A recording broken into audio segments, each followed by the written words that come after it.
Well, here I am, another problem tree that customers bring to me. Now this tree belongs to a very long-standing customer, and this customer has lots of gardeners who look after his trees. He only looks at them and enjoys them, but some of the gardeners have been a bit lax lately. And what they did with this tree, if you look at it, it looks beautiful on this side, but it's a disaster on this side. What has happened is that his gardeners have put this beautiful tree against a hedge, and the hedge doesn't let any light in, and they've kept it in this position for over a year, maybe 2 years, and never moved it. And no wonder all the back has died from lack of light. If I show you close up, you will see what I mean. So here we are looking at this tree.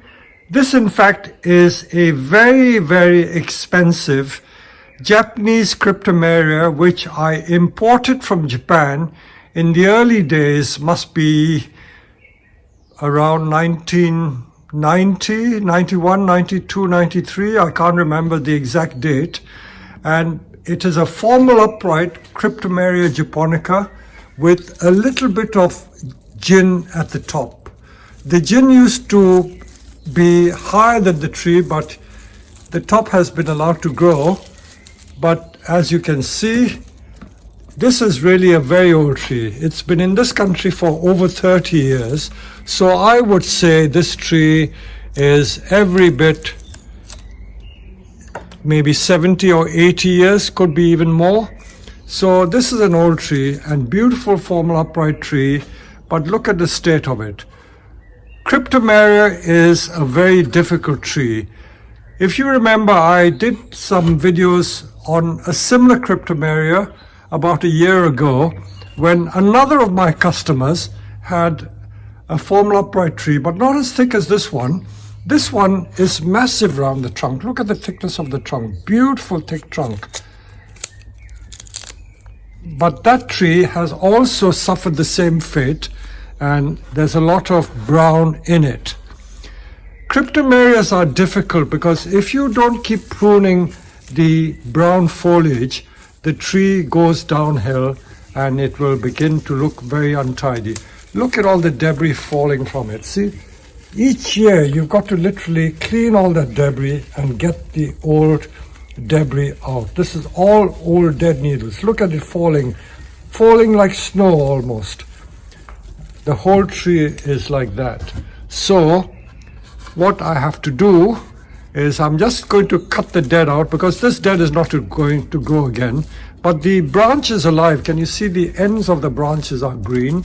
But it's just these parts which have dried out from lack of light. These are unlikely to come back again, but this end is alive.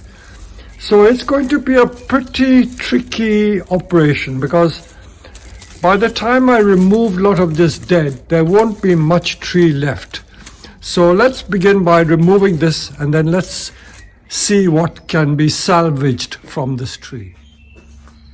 So I'm just going to remove all this dead just using my ordinary garden secateurs because the stems are pretty thick.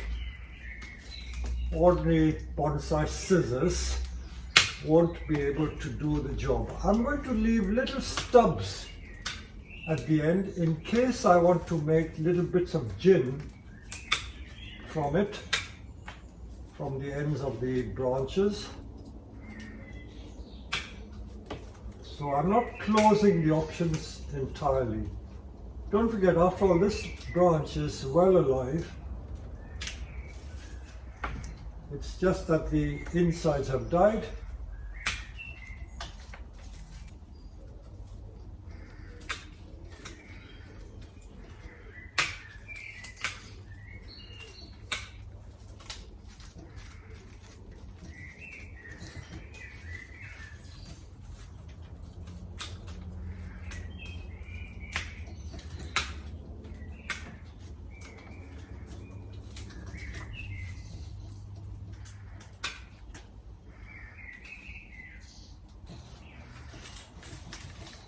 I don't know whether to keep showing you every little bit that I'm doing, because all I'm doing is simply removing the dead out. But since many of you just like seeing everything that I do, I will oblige by doing this. You might find something useful, and as long as you don't mind me doing this and taking up what I consider to be a relative waste of your precious time, I will continue to do this.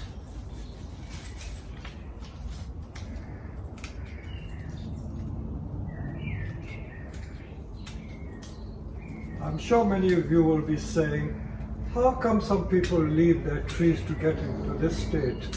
I often wonder that myself, how come they leave these trees to deteriorate and become as bad as this? But I can't judge what some people do.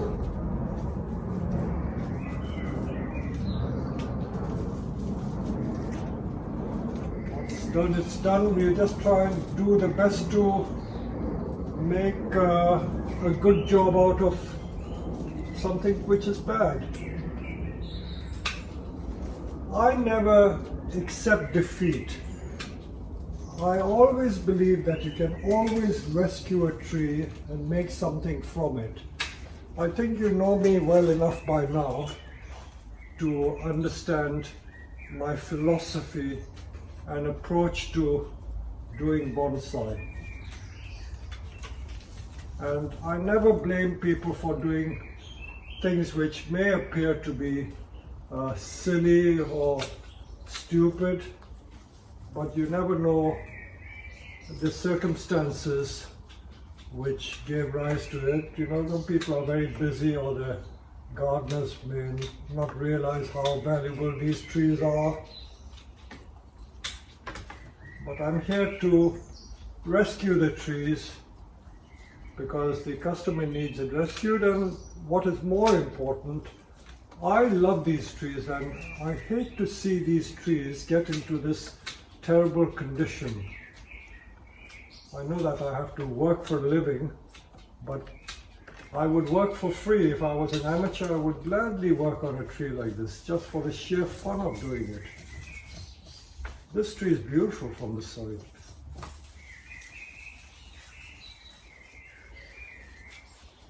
And as you know, I work very fast. The other day I had some visitors to the nursery, now that the lockdown is easing off a bit, and they were some of my very keen YouTube fans. They knew almost every video that I did. They told me, you did this to that tree, and this is how you shaped it. So they knew my videos better than I knew the videos myself. And what they remarked was they were asking me to go to their home to do some work on some of their trees.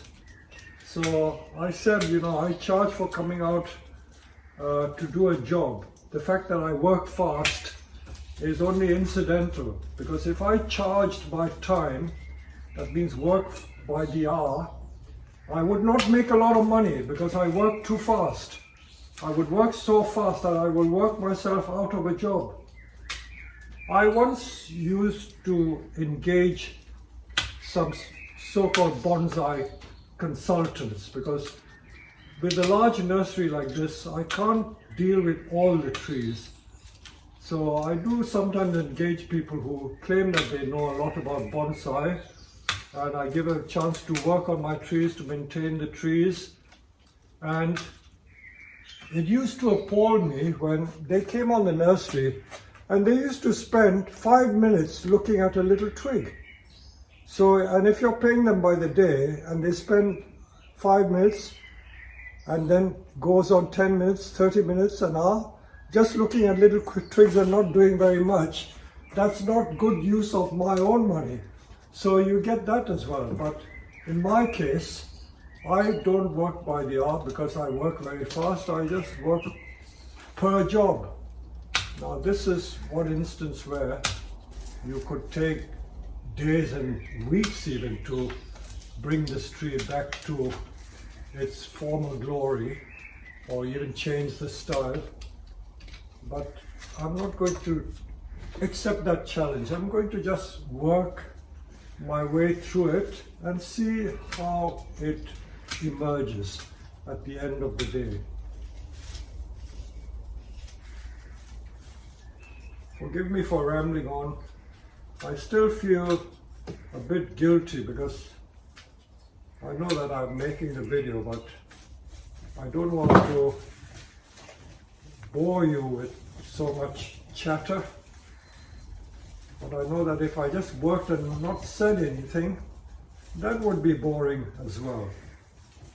And usually when I talk on these videos, especially when I'm self-videoing, I am really more or less expressing what is going through my mind. So it is really listening to my mind talk. So what am I saying? I'm probably saying, oh, is this boring? No, I don't think it's boring, because already as I work through this tree, I can see that it is going to be very, very challenging indeed. And my mind is already working overtime to see what can I actually do with this tree. In its heyday, look at all the dirt here. In its heyday, I used to show this tree at Chelsea. I'm going to dig up some pictures from the past, because you'll love this tree when I show you the original state of the tree. It's a beautiful former upright with low branches right from the top going, from here going to the top. But because these low branches have suffered a bit, I may have to change the image of the tree. So let's carry on and see what happens.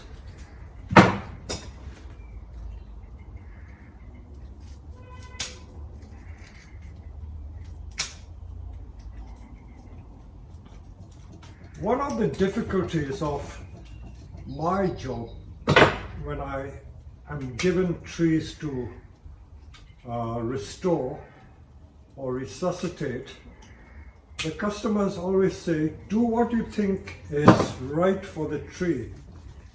Now this is where I've got to get into the customer's mind and imagine what he expects of me. That could be quite a difficult task. Supposing I interpret his wishes wrong, would he be happy? In fact, I've never had that happen to me, because in almost every case, the customers have been more than happy with what I've done to their trees. Otherwise, they wouldn't bring it to me. So I feel pretty confident that because they trust me to do a job, I somehow manage to interpret what they like or do not like. So I'm always amused when I get comments on my YouTube videos saying, if it were my tree, I would have done this. You should have done more. You should have done less. But I know what my customers want, and I have to respect the customer's wishes. I know that there are many people who impose their tastes and sensibilities of bonsai onto the customer, but I feel that somehow that is being disrespectful to the customer.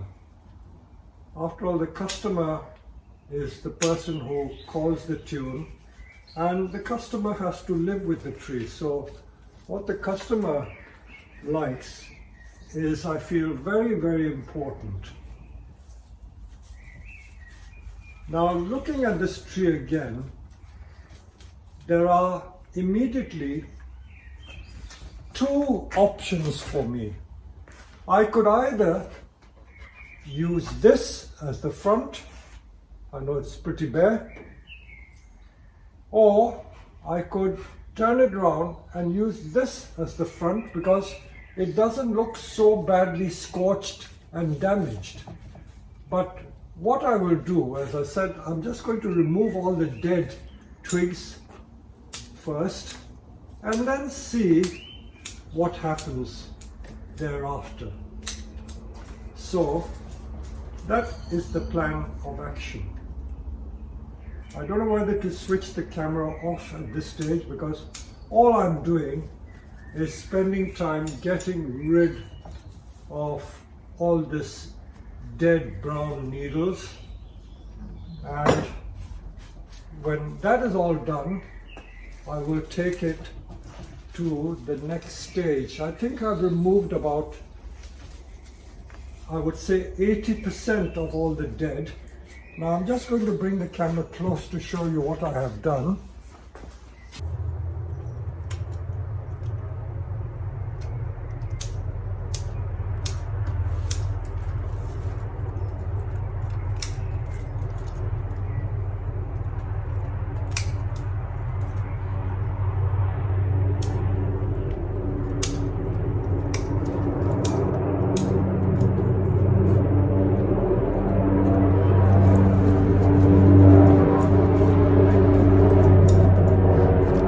Pardon the noise.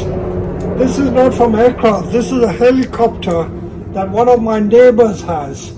My neighbor owns a helicopter, so he's taking off.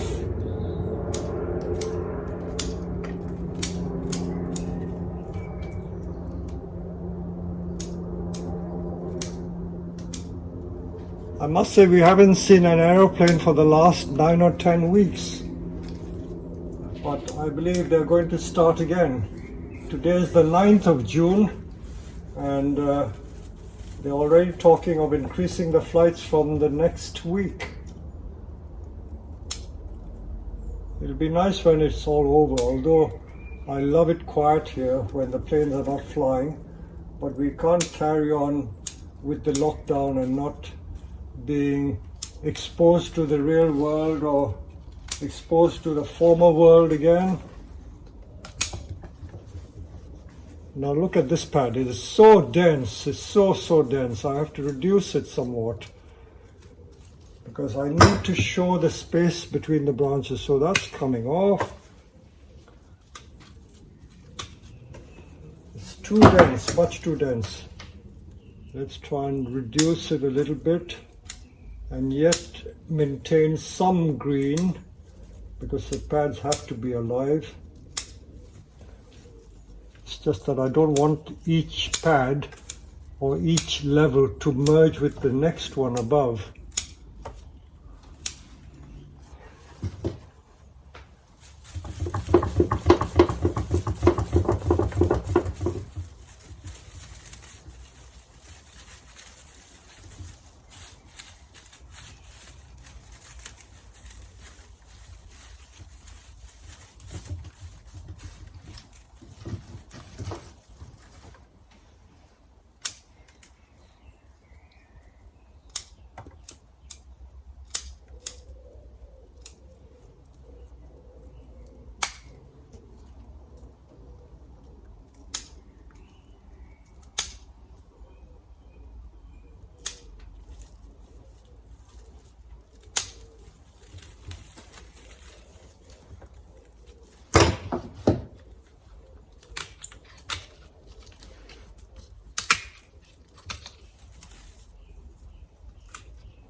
Where some of these branches are interfering with the next ones, I will have to remove some shoots which are green.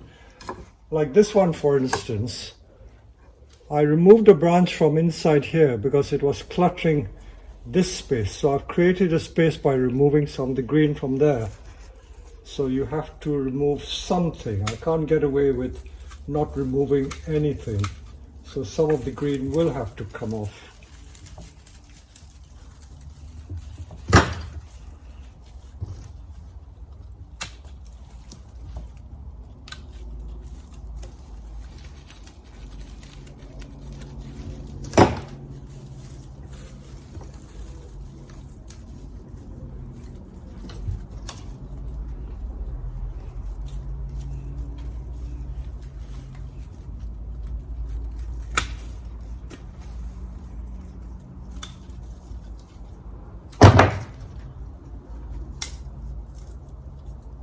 the way I work is that I just keep pruning, and as it goes along, the shape dictates itself.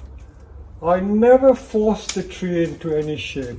As I go along, a little bit of pruning helps a little bit here and there, and if it looks right, I will maintain it. If it doesn't look right, I will go some other route. So you see, I've reduced the height of that pad quite severely.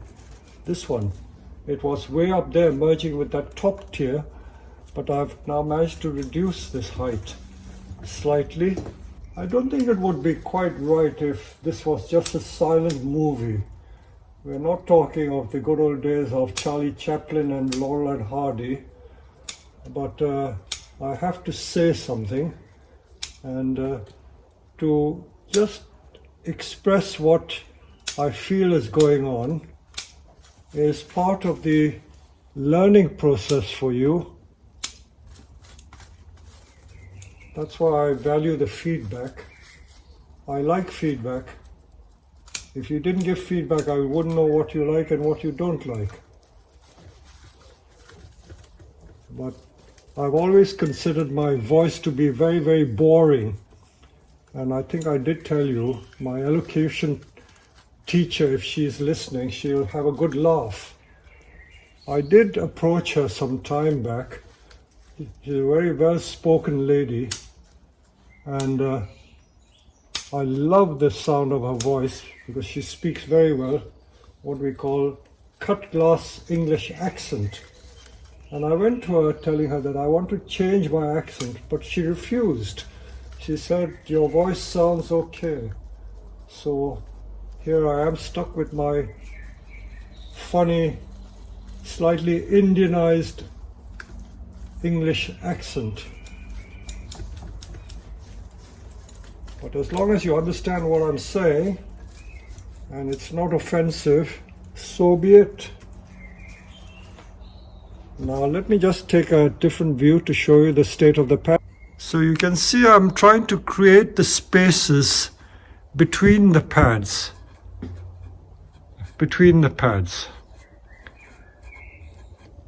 So far I've done very, very little pruning. I've just removed the old dead twigs. This is what I have pruned. There's some green has come off, but most of it is the dead stuff. This sort of stuff that I've been removing. Look at all that debris there and dust. So that's what I've removed so far.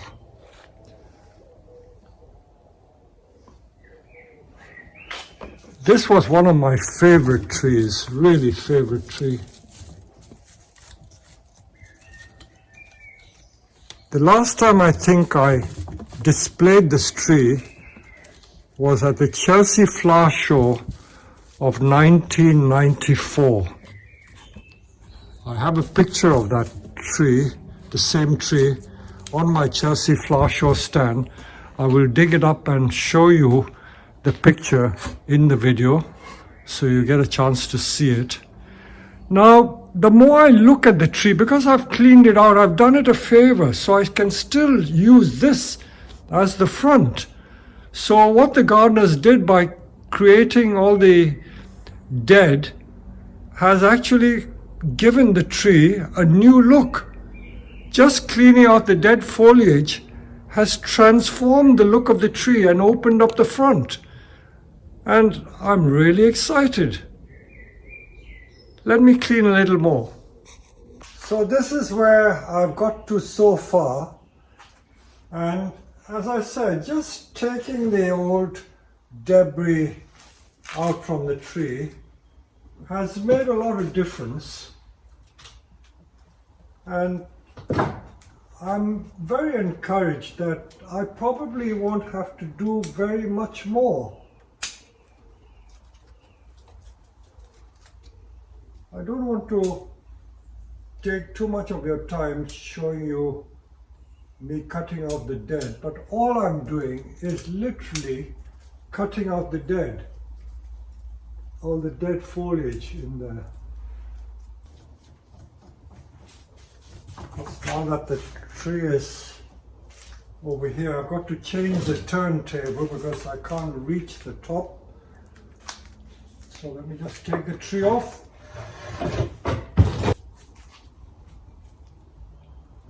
You notice that I have turntables of different heights because the trees also are different heights, and when you work on a tallish tree, sometimes you may need to change the height because you can't get at various parts.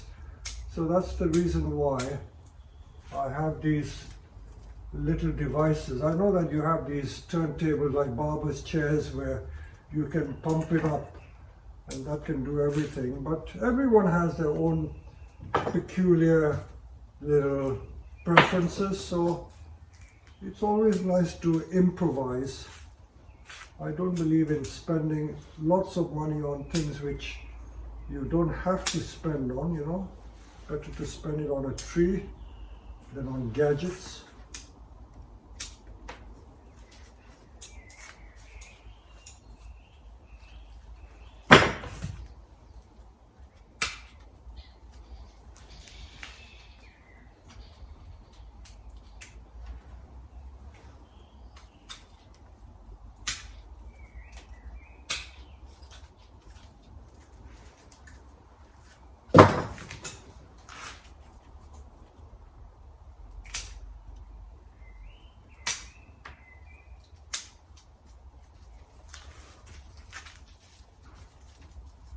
A lot of this brown stuff, just by rubbing your fingers through it, you can usually get rid of a lot of it, but sometimes you have to cut it off.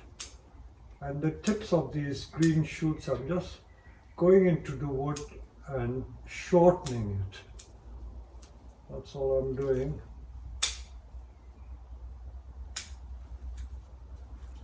And just to show you what I'm taking out are little bits like that. See, that's what I'm cutting out.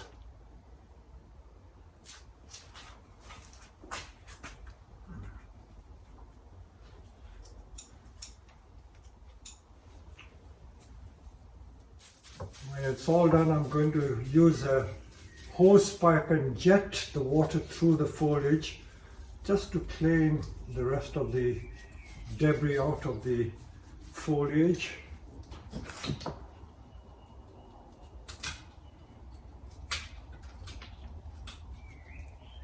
If this tree had been in my care all the time, I would once a month go through this and do it regularly.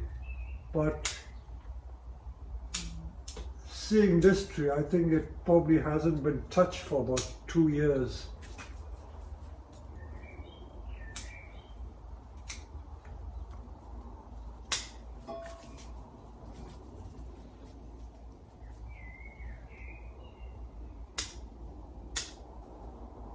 I always say to customers that when you have a bonsai, especially these good quality bonsai, it is like owning an expensive car. If you buy an expensive Porsche or really customized car like McLaren or whatever, all these good cars, if you own, you just can't leave it like that. You've got to spend money on servicing it. I think it's false economy just to buy something and not spend money on its maintenance. The health of the tree doesn't just happen. Even an ordinary car, you can't get away with just keeping a car and run it all the time and don't service it. So these specimen trees or even ordinary bonsai are like your car. They have to be serviced in order to be kept looking nice and in tip-top condition. So that is the best analogy I can give you about bonsai. You really have to treat it like a good car, and servicing is absolutely essential. No servicing, the thing will fail on you.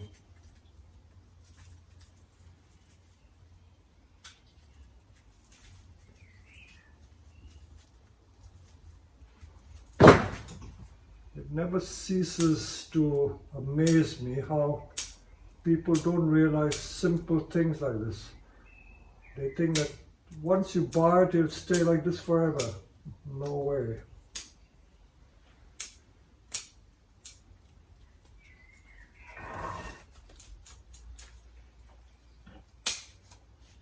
And the other thing, the analogy of the car, is that sometimes I get customers who say, can you come to my house and just prune my trees? It's not as simple as that. I've already spent now about getting on to 2 hours. I haven't filmed everything. And I've only got not even halfway through, and that is with me, Peter Chan, working very, very fast. It does take time, but not only that, when they ask you to go to their homes to work on a tree, it is like asking someone to come to service their car in their house. Now, I can't really do that because I don't have all the facilities. Here I have my turntable. If I need a particular tool, I've got the tool ready to hand. So when you service these important trees, you really need workshop conditions. This is a relatively small tree. Wait till I show you some of these large trees that I have. I have in my keeping customers' trees which are about chest high, 4'6" high, and they take about 2 or 3 men to lift. Now, to service that in a home is almost impossible. They have to be lifted by several men. You need devices to lift them onto the turntable. So major trees, again, like a car, you can't really work on it or can't service it at a person's home. You need to bring it back to the nursery where we have these workshop facilities, all the right tools and the help that you need to get it done right. So this again is where these big specimen trees, unless you are able to do it yourself, they have to be returned to the nursery to be serviced in workshop-like conditions. Those of you who've been to Japan will know that a lot of these great bonsai masters, they earn a lot of their living from servicing customers' trees, and they have apprentices and helpers on the nursery who just sit in the nursery and work on the trees 12 or 18 hours a day, and that's what they do to the trees. So you see, I've created all these pads, and you can see the different layers between the pads. So it's coming along nicely, and I would say that I may not have to remove major branches. I can tell you what was going through my mind when I saw this tree in this poor state. I thought I would have to take these lower branches off and just have a few branches at the top to give the semblance of a tall tree. But I probably won't do that. And this again is where it boils down to knowing what I think the customer likes and doesn't like. So to do something as drastic as that to this tree, which is not my tree, would be completely wrong. So I'm going to take a break from filming it because all I'm doing is really just continuing to get a lot of the dead and the debris out of the tree. So I don't want to disappoint you, but I may have to stop at some stage. But if you look at this now, if I just bring the camera closer, I'm going to just switch the view. So this is where we've got with the tree. Let me just show you the view from here. It's looking very grand. Look at it. The front is now visible. And I've decided not to touch the lower branches. I'm not going to remove them. At one point I thought of removing the lower branches and just keep the branches at the top. But this is a grand tree. I'm not going to do that. I'm just going to separate the pads. You can see how the pads lower down. I've separated the pads here. But when it comes to the top, you see how this pad has all merged into one another. I'm going to separate these pads and create levels between these pads. I'm going to do it without wiring because this is an old tree and I don't want to wire it if I can. I think I can get that effect simply by pruning. So watch this space. I'm going to create space between this pad, and even the top. The top is looking a bit ragged. I'm going to do more of a conical shape there, and that's what I'm going to work on. So I'm going to thin some of this area out.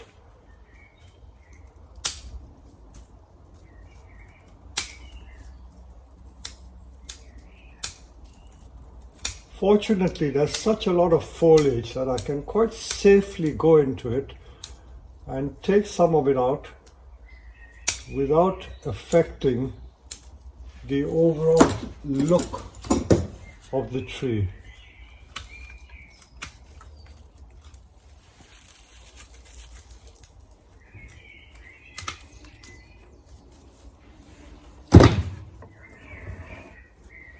So you can see I've made that a bit lighter in appearance.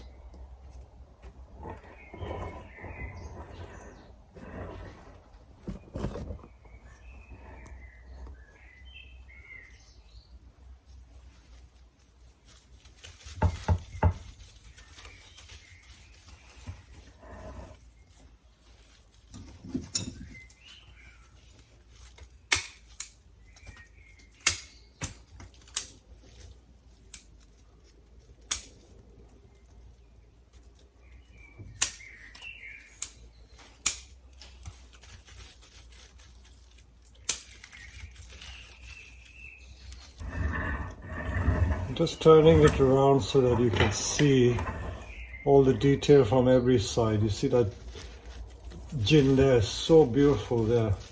I'm going to reveal that so that you can see that gin top again.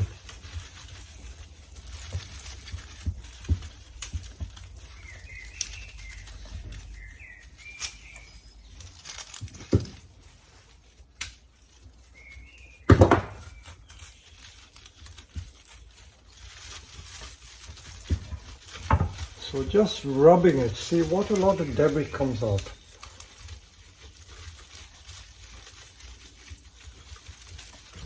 It's just very fine dead foliage. If I can now just show you what has fallen to the surface. So look at the surface here. All this is that fine debris. Just by rubbing my fingers through it, look at all that. That has all come out from the branches. All come out from the branches. And that is all the dead needles.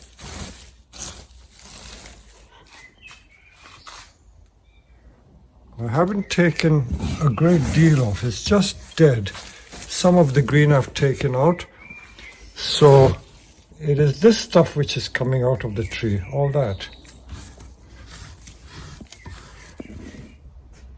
So today is another day, and I've so far got as far as this, cleaning the front, and there's a lot of debris that I took out, and I'm not just going to show you in detail closely where I've got to. So I will just change the camera position.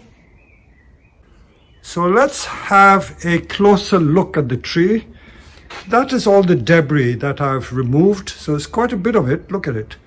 Quite a bit of debris. So it's these completely dead branches. A few live shoots I've taken out. Not a lot, but mostly it is dead because it was put against a hedge and this side didn't get light.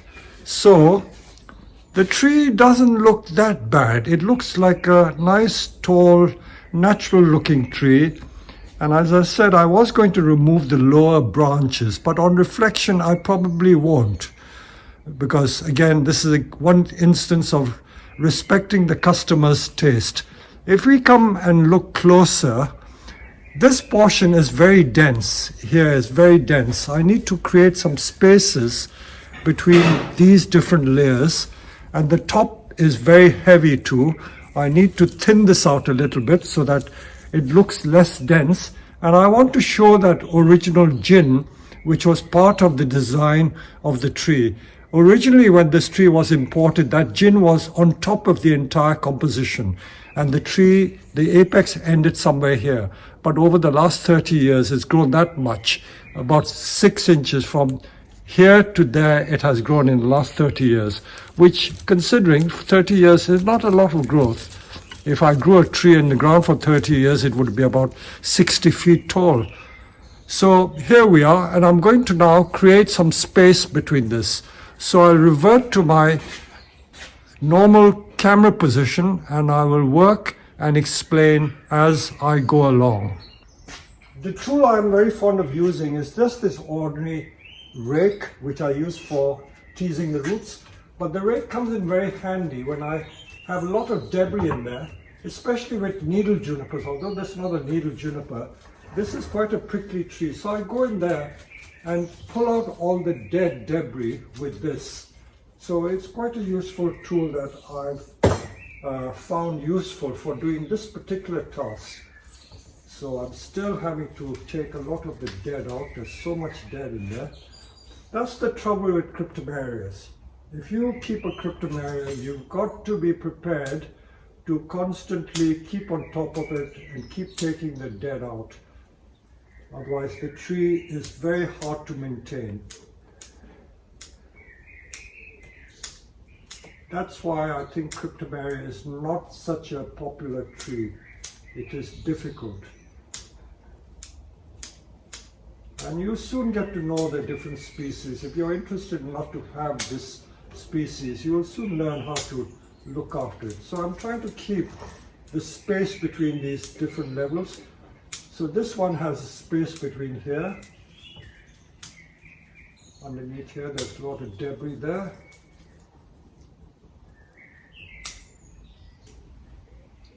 I may keep some of these for cuttings because they do propagate from cuttings quite readily. But it is a very slow growing tree. I've made cuttings of cryptomeria, and some of these very tight needle or tight leaf cryptomeria, the cuttings only grow like not even half an inch a year. Very slow growing. Tedious tree.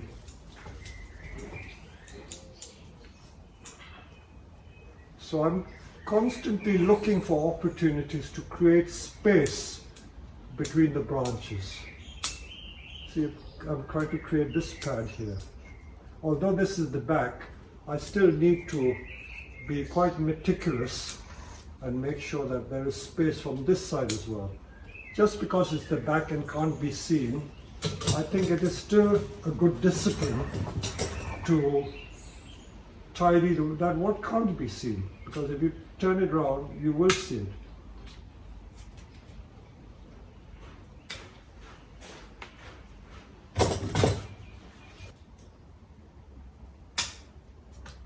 I still think that what I do is very similar to what a hairdresser does. And just this morning, this is the 11th of June, I had a letter from a hairdresser saying that he wants to learn bonsai from me because he felt that what I do as a bonsai person or technician is very similar to what hairdressers do. And this is not the first time I've heard it. Years ago, maybe 20 or more years ago, I used to know an Italian hairdresser, and this guy always used to say to me that what I do is exactly what he does. The way I layer the branches, layer the trees, and thin it out rather than just cutting the ends is what hairdressers do. So this job is very similar to hairdressing, but I always maintain that hairdressers would earn more, although not during this coronavirus business because no hairdressers are working yet, is more lucrative than doing bonsai. But it's not the money, it's what you enjoy doing. So I'm trying to create spaces. So I work as I go along.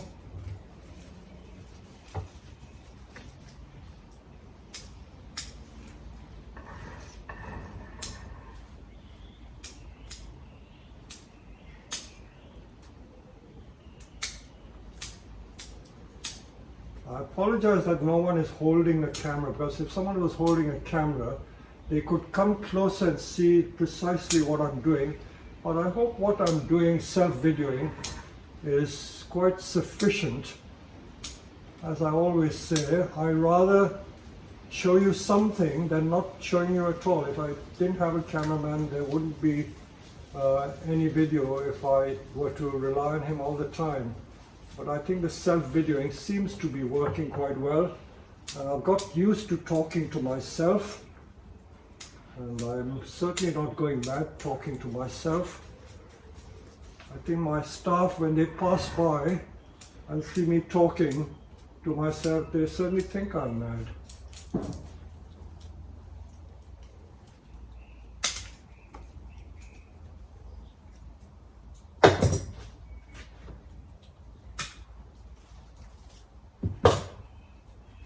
So I hope you can see the spaces between these branches. And the concept of having spaces in branches, someone reminded me that, was it John Naka who said that the lightness and airy feeling of a tree should be created so effectively that you get the impression that birds can fly through these branches.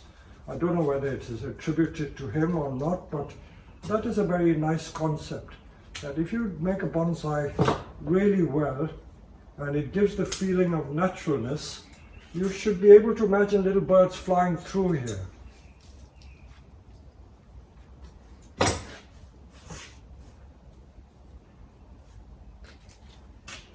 need to create a little more space here. It's amazing how much dead debris is in there. To rub your fingers in there and get it all out. Lots of debris.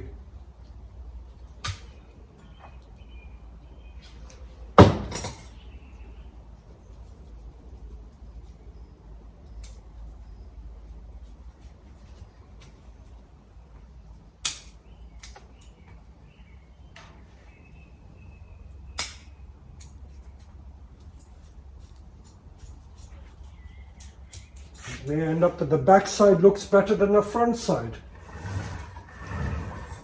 And this is the front side, or this is my preferred front. It's still looking very respectable.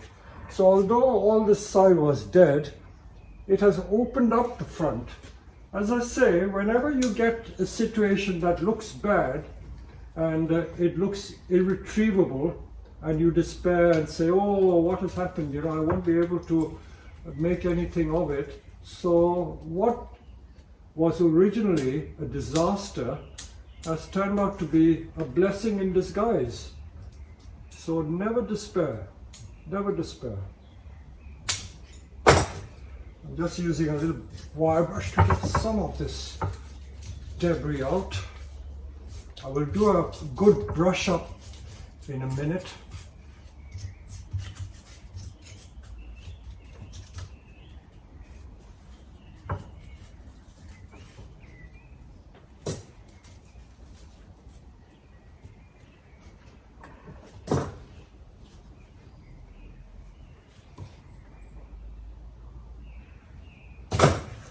This crown here is still very dense, so I'm trying to thin the crown to give it a much lighter appearance. Don't ask me what I'm doing. I'm just doing it by feel. These sort of things can't be created by set formulas.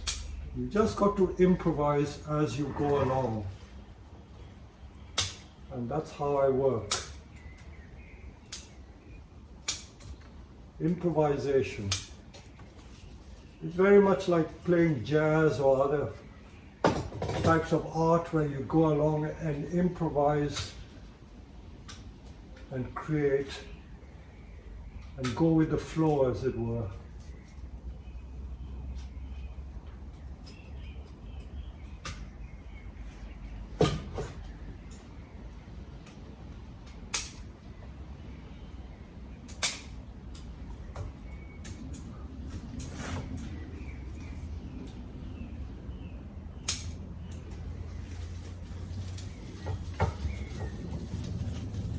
Thinning the apex, thin the apex out. So dense.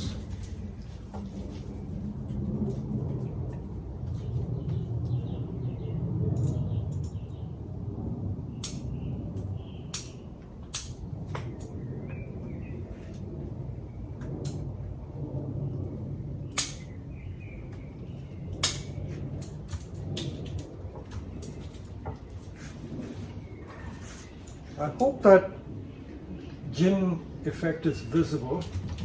It's still quite attractive.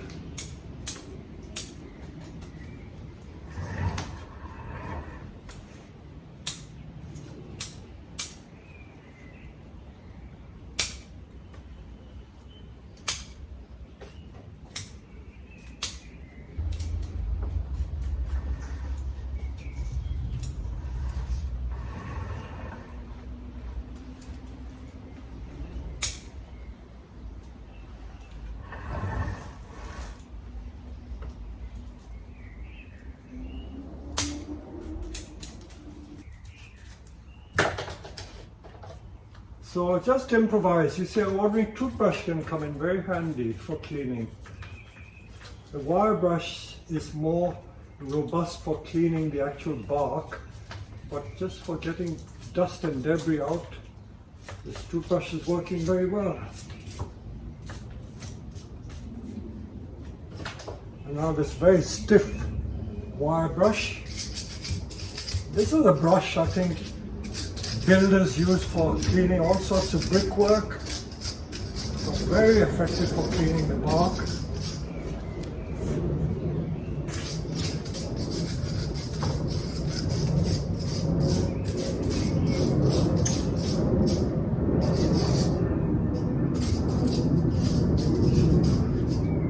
I'm just going to switch camera angle again. Let's take a closer look.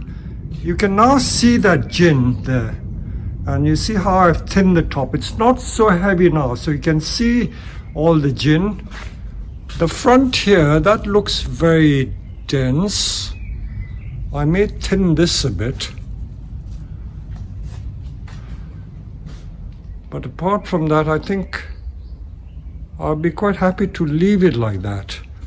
And I'll just show you, if you use this brush, you see how just by brushing it, you'll get that original red color coming back. Get the bark cleaned up. But before I do that, I will probably use a little kitchen knife and take all this flaky bark off. So it's this flaky bark that I want to get out. Can you see? Sorry, I'm holding the camera in one hand and trying to do the job with the other hand. So this flaky bark down here,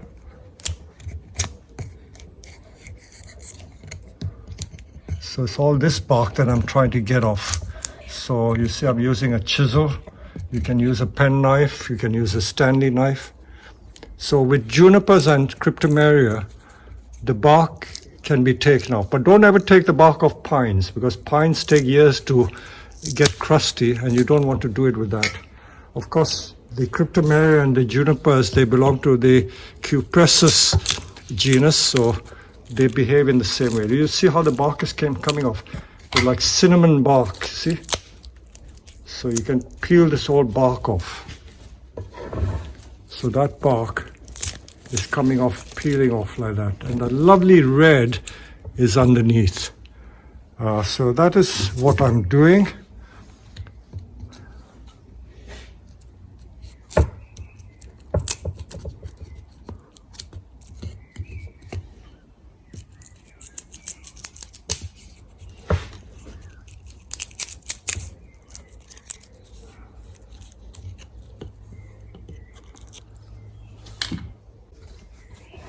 So this bark is just coming off like this. See? And underneath that beautiful red color. So you're just peeling the old bark off.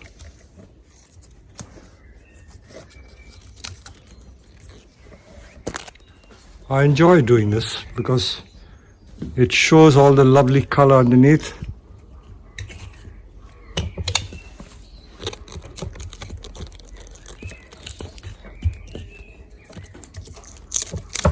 So we're not interfering with any of the dead wood. We're just taking the bark. So this is the lovely red underneath.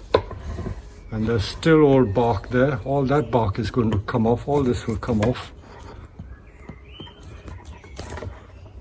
So you just got to imagine that I'm doing it.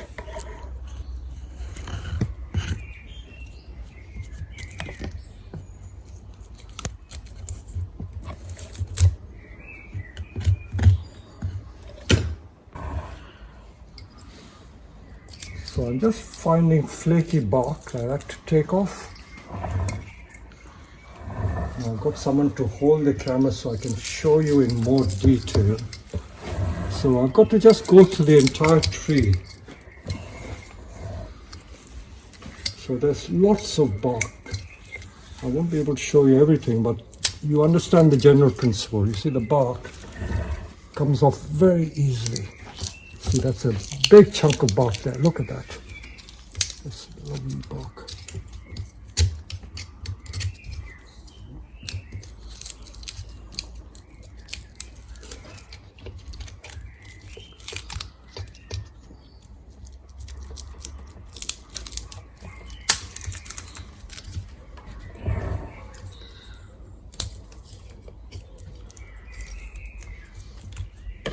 So underneath there's the lovely red. So there's more bark there.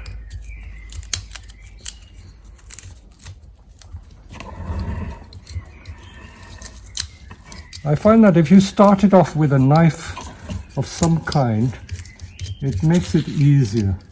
Now let me try if I just use the brush. I'll use this heavy duty brush. That is also possible.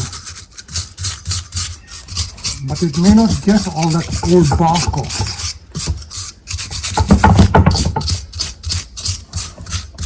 That little bit doesn't matter.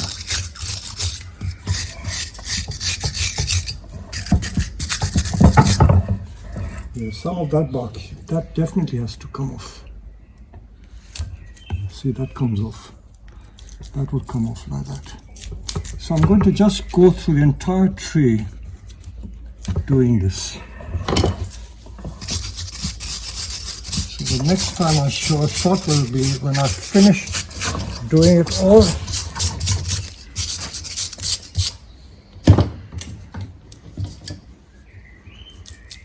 Yeah, that comes off. That comes off. So much bark is coming off. So that will give it a new lease of life. It will look cleaner, look better. So I'm just going to, and also the branches need that treatment. If you look at the branches, I've been doing that as well, cleaning up the branches. They're all live branches.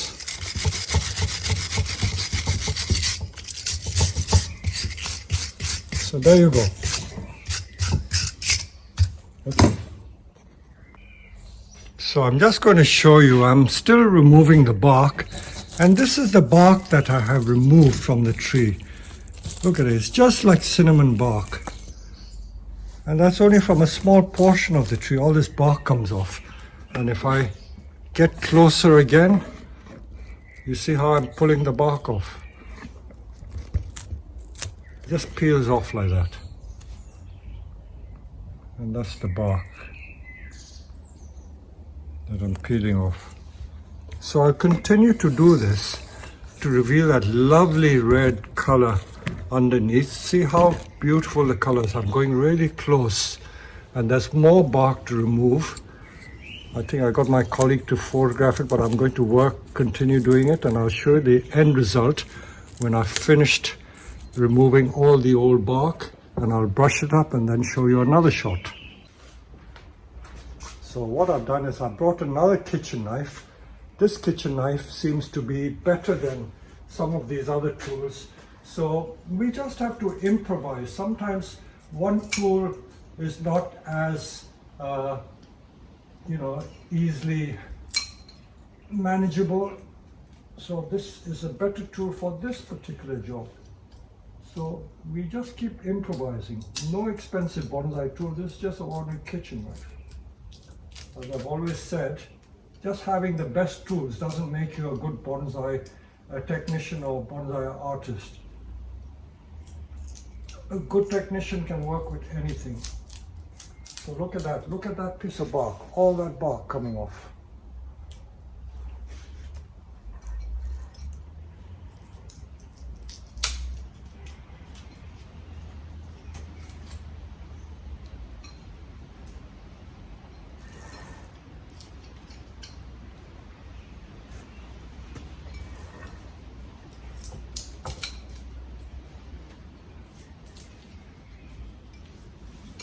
As with the junipers, it's quite important to clean the bark from time to time, because the old bark sometimes harbors insect pests. So giving it a clean doesn't hurt.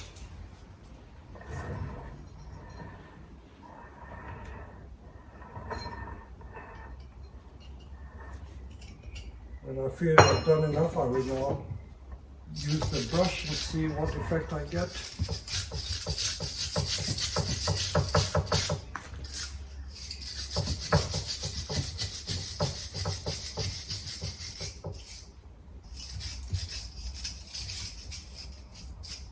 So the concept of this gin is, as you would find in nature, if the top dies, one of the side branches takes over and becomes the new leader. So this is typical of what you would see in nature.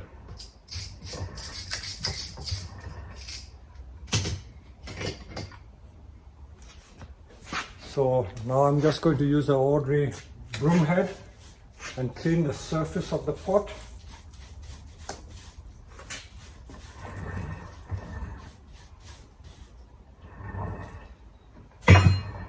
I think I've done enough to tidy up this tree,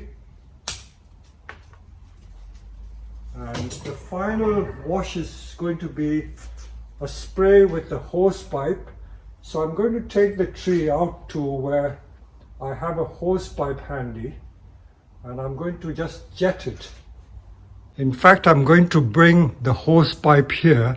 So before I do that, I will just clear the decks. So this is all that has come out of the tree. All this debris here, just that debris, and I've cleaned up the trunk, and I would say that this is a very respectable tree. You can see the beautiful trunk, and there's enough foliage there to make it very interesting. And show you a close-up of the bark. This is all the bark that has come out. Lots and lots of bark that we removed. It's all hidden in the debris here. So before I clear the decks, I will just show you this. Now I'm going to clean it, and I'm going to bring the hose pipe close up, and I will show you how I jet the tree. Right, since I'm sweeping up, I'll just show you what I do. In some nurseries and some bonsai centers, all this clearing up is done by the apprentices. I believe in Japan, the apprentices do all this cleaning up, but here we don't have apprentices as such, so I do all the work. I'm just cleaning this surface, but I'm going to save some of the cuttings to make us cuttings. I don't like wasting anything. I like making the cuttings because they're all part of the experiment. I love experimenting with things.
So I'm now going to jet the tree with a hose pipe, and this is the hose pipe we use.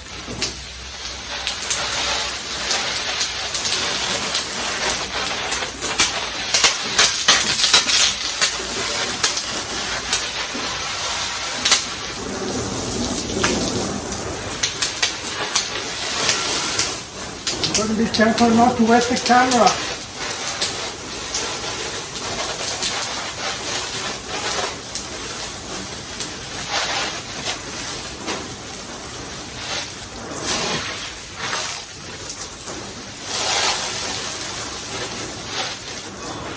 There you go.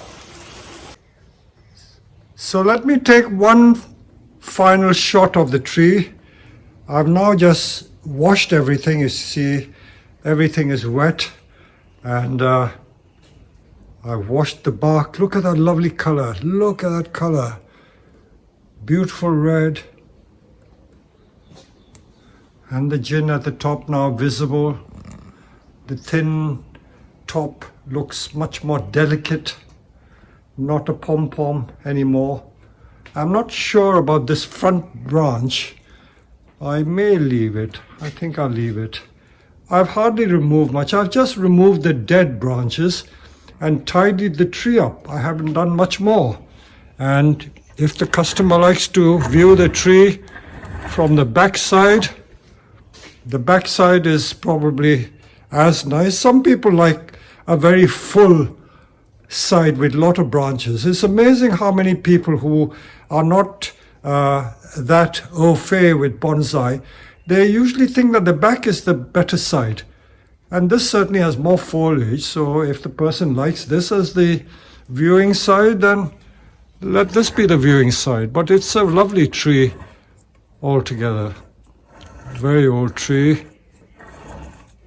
So trees do change, and I'm going to dig out an old photograph because I remember showing this tree at the Chelsea Flower Show in 1984, which is going back, 36 years? 36 years ago I showed it at Chelsea, and I will show you a picture of that tree at Chelsea. It looks quite different from what it does now, but I would say that this tree is still very presentable, very nice looking tree. So when you see the shot of the tree in 1984 and compared with this, and then you make your mind up as to which you prefer. So this is just an exercise in tidying up and cleaning up.